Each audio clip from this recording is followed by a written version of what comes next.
Қайырлы күн достар, сіздермен бірге бүгін өте тез және оңай жасалатын шоколадный панкейкінің рецептімен бөлісетін боламын.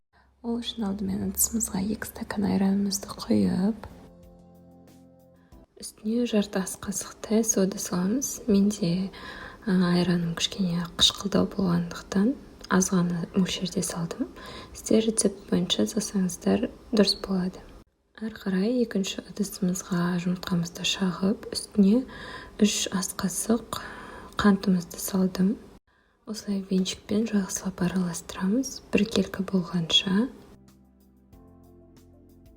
Айранымыздың үстіне жұмыртқамызды саламыз, жақсылап араластырамыз. Одан кейін осылай сұйық майымызды құйып, кішкене араластырып жібереміз.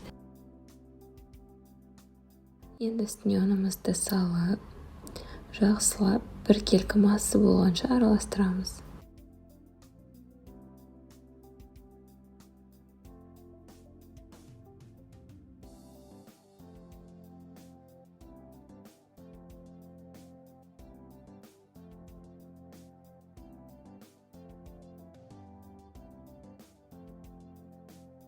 Одан кейін кішкене қопсытқышымызды салып жібереміз. Менде осындай кішкене қоюлау масса шықты.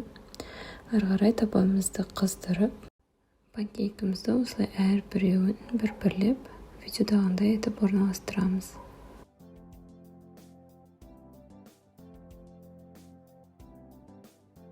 Және де мен ортасына осындай шоколад салып жібердім. Үстіне осындай етіп тағы да массадан саласыздар, немесе оның орнына салсаңыздар да болады. Міне панкейктеріміз пісті. Менде 22 данасы шықты. Сіздер де пісіріп көріңіздер. Өте дәмді болып шығады.